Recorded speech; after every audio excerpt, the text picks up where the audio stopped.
Chapter 1 Origins and First Phase circa AD 300 to 750. Page 1. It is very difficult to define precisely the term quote, feudalism unquote, stop. Just as there are as many definitions of socialism as there are socialists, so also there are as many definitions of feudalism as there are scholars working on the subject. The term is attributed variously to stages of historical development far removed from one another in time and place, such as the interregnum 2475 to 2160 BC, after the Old Kingdom, OK capital, in Egypt, and to the Zhou period in China circa 1122 to 250 BC. But generally it is applied to society in Europe from the 5th to the 15th century AD. Even in the last case, some stress the legal aspect of feudalism embodied in the contractual relationship between the lord and the vassal, while others emphasize its economic aspect manifested in the manorial system. To us, the European experience suggests that the political essence of feudalism lay in the organization of the whole administrative structure on the basis of land. Its economic essence lay in the institution of serfdom, in which peasants were attached to the soil held by landed intermediaries placed between the king and the actual tillers, who had to pay rent in kind and labor to them. The system was based on a self-sufficient economy in which things were mainly produced for the local use of the peasants and their lords and not for market. It is therefore in the light of certain broad features of feudalism, in this sense, that we will investigate the origins and growth of feudalism in India. Para. From the post-Maurya period, and especially from Gupta times, certain political and administrative developments tended to feudalize the state apparatus. The most striking development, page 2, was the practice of making land grants to the Brahmanas, a custom which was sanctified by the injunctions laid down in the Dharma Shastra, the didactic portion of the epic, and the Puranas. The Anusashana Parva of the Mahabharata devotes a whole chapter to the praise of making gifts of land, bracket, Bhumi Dana - Prasamsa, bracket close, stop. Para. The early Pali texts of the pre-Maurya period refer to the villages granted to the Brahmanas by the rulers of Kosala and Magadha, but they do not mention the abandonment of any administrative rights by the donors. The same is the case with the earliest epigraphic record of a land grant, a Satavahana inscription of the 1st century BC, which refers to the grant of a village as a gift in the Ashwamedha sacrifice. Footnote 1. Page 57, Notes and References. Footnote 1. Cell, SEL, full stop, INSCR, page 188, 1, 11. Surprisingly enough, administrative rights were perhaps given up for the first time in the grants made to Buddhist monks by the Satavahana ruler Gautamiputra Satakarni in the 2nd century AD. The land granted to them could not be entered by royal troops, disturbed by government officials, or interfered with by the district police. Footnote 2. Ibid, pages 192, 194 to 5. Two significant features of such grants, which became more frequent from the 5th century AD, were the transfer of all sources of revenue and the surrender of police and administrative functions. The grants of the 2nd century AD mention the transfer of the king's control only over salt, which implies that he retained certain other sources of revenue. But in later grants from the time of Pravarasena II Vakataka onwards, 5th century AD, the ruler gave up his control over almost all sources of revenue, including pasturage, hides and charcoal, mines for the production of salt, forced labor, and all hidden treasures and deposits. Footnote 3. 3 Ibid, page 422, 11, 26 to 29. The Raghubhangsha states that, among other things, mines constitute the wages, vetana, of the king for protecting the earth. Footnote 4, Roman 17, 66. According to some grants of the 4th and 5th centuries AD, the Brahmanas were granted the right of enjoying the hidden treasures and deposits of the villages. Footnote 5. This meant the transfer of royal ownership over mines, which was an important sign of the king's sovereignty. Footnote 5. CII 41,1,8 semicolon. SCL INSCR page 422, 1, 29. Para. Equally important is the fact that the donor not only abandoned his revenues but also the right to govern the inhabitants of the villages that were granted. The Gupta period, page 3, furnishes at least half a dozen instances of grants of apparently settled villages made to the Brahmanas by the big feudatories in central India, in which the residents, including the cultivators and artisans, were expressly asked by their respective rulers not only to pay the customary taxes to the donis but also to obey their commands. In 2 other land grants of post-Gupta times, royal commands were issued to government officials employed as Sarvadhyaksha and also to regular soldiers and umbrella bearers that they should not cause any disturbance to the Brahmanas. Top 6. 6. S Sarma. Political legal aspects of the caste system. JBRS 39, 325. All this provides clear evidence of the surrender of the administrative power of the state. Para. The inscription of the 5th century AD show that the ruler generally retained the right to punish thieves, which was one of the main bases of the state power. The process of delegation reached its logical end when in later times the king made over to the Brahmanas not only this right, but also his right to punish all offences against family, property, person, etc. In central and western India, some royal donors conferred upon the grantees the right of trying cases in the donated villages. Their grants use the term, quote, Abhyantara Siddhi, unquote, footnote 7, which has been interpreted variously. Stop. Footnote 8. Footnote 7, Abhyantara Siddhika, CII 4, 31, 1, 41. 8. CII 4, 154 FN, 1. It makes sense if we take it as adjudication of internal disputes in the village, which is thus made completely self-dependent. Footnote 9. Ibid. 9. Ibid. Apparently this technical expression is the counterpart of sa-das-aparadha used in North Indian grants.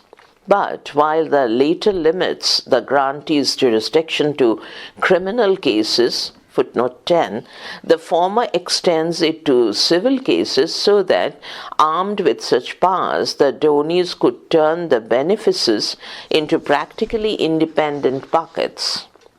10.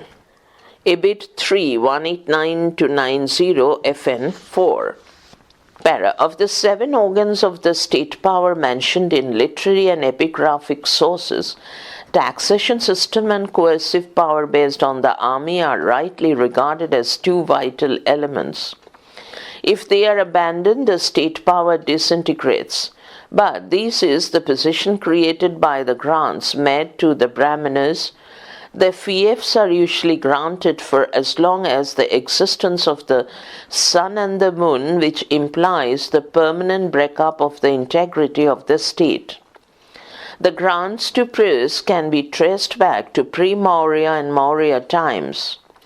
Kautilya recommends grants of land in new settlements according to the Brahmadeya tenure, page 4, which carries freedom from taxes and punishments. Stop. Footnote 11.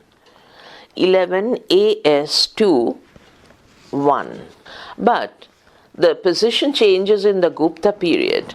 Commenting on the term Brahmadeya in the early Pali texts, Buddha Ghosha, who flourished during the 5th century AD, states that the Brahmadeya grant carries with it judicial administrative rights. Footnote 12. 12. PTA's Pali English Dictionary SV Brahmadeya, which is corroborated by contemporary epigraphic evidence. This interpretation of the term Brahmadeya does not reflect the position in the pre-Maurya period but in the time of the commentator. Thus, the widespread practice of making land grants in the Gupta period paved the way for the rise of Brahmana feudatories who perform administrative functions not under the authority of the royal officers but almost independently. What was implicit in earlier grants became explicit in grants from about AD 1000 and was well recognized in the administrative systems of the Turks. Whatever might be the intentions of the donors, the grants helped to create powerful intermediaries wielding considerable economic and political power. As the number of the land-owning Brahmanas went on increasing, some of them gradually shed their priestly functions and turned their chief attention to the management of land. In their case, secular functions became more important than religious functions. But above all, as a result of land grants made to the Brahmanas, the quote, comprehensive competence based on centralized control, unquote, comma, which was the hallmark of the Maurya state, gave way to decentralization in the post-Maurya and Gupta periods. The functions of the collection of taxes, levy of forced labor, regulation of mines, agriculture, etc., together with those of the maintenance of law and order and defense, which were hitherto performed by the state officials, were now step by step abandoned, first to the priestly class and later to the warrior class. Para. Gupta grants from Bengal and central India confer the right of enjoying the revenues from land in perpetuity on the grantee, but they do not authorize him to alienate or grant his rents or land to others. Perhaps the earliest record of this type comes from Indore in central India, where an inscription of AD 397 records the consent of one Maharaja Swami Dasa, probably a feudatory of the imperial Guptas, to the grant of a field by a merchant. Footnote 13, page 5. 13. EI 15, 16, 2I, 1 to 9. It is not quite clear whether the merchant was the donor. The fact that Swami Dasa was empowered to endorse the religious grant made by an individual in his jurisdiction suggests that as a feudatory he himself could make religious grants without royal consent. But neither in this case nor in the case of other Gupta feudatories, such as the Parivrajaka and Uchakalpa, who granted several villages, is there anything to show that they held land of the king. Thus, these grants do not illustrate true sub-infeudation. However, the indoor grant authorizes the grantee to enjoy the field, cultivate it, and get it cultivated so long as he observes the conditions of the Brahmadeya grant. Footnote 14. Velaya Brahmadeya Vuktiya Bhunjata Kshata Krishapayatas Cha. Ibid 11:6-7. This leaves clear scope for creating tenants on the donated land and provides perhaps the earliest epigraphic evidence of the sub-infeudation of the soil. Although examples of this type are not found in other parts of the country, we have here the beginning of the process of sub-infeudation, which continued in the western part of central India in the 5th century AD and characterized the grants of the Vallavi rulers to their donis in the 6th and 7th centuries. Para.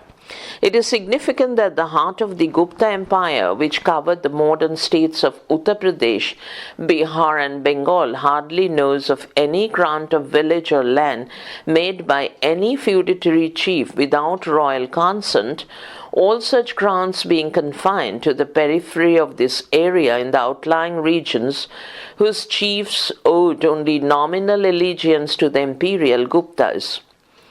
Only towards the end of the rule of the imperial Guptas such practices appeared in the kernel of their empire. The Kumaramatya Maharaja Nandana granted a village in the modern Goya district in the middle of the 6th century AD 15, although this seemed to have been a royal prerogative of the imperial Guptas at earlier times. Footnote 15. JASB NS V 1909 164 semicolon EI, X, 12. Para. According to the charters, in return for land grants, the priests were obliged to render religious services which might secure the spiritual welfare of the donors or their ancestors. The secular obligations of the priestly beneficiaries are rarely laid down. The only example is the Chammak, Chammak copperplate of the Vakataka king Pravarasena II, which imposes certain obligations on 1,000 Brahmanas who are granted one village. Footnote 16. CII, Roman III, 55. It lays down that they shall not conspire against the king and the kingdom. Page 6. Commit theft and adultery, slay Brahmanas and poison kings, etc. Further, they shall not wage war and do wrong to other villages. Footnote 17. 17. Ibid 11, 39-43. All these are negative obligations which imply that the priests enjoyed the land on condition that they would not act in opposition to the established social and political system. These were probably taken for granted on the part of the religious beneficiaries in other charters. But it is natural to expect that the Brahmanas more than repaid their generous donors and patrons by maintaining law and order in the areas under their charge and impressing upon the people the sacred duty of carrying out their varna functions and of obeying the king, who from the Gupta period was represented as embodying in his person the attributes of various gods. Hence, whatever may have been the intention of the donors, it would be wrong to think that these grants served only religious purposes.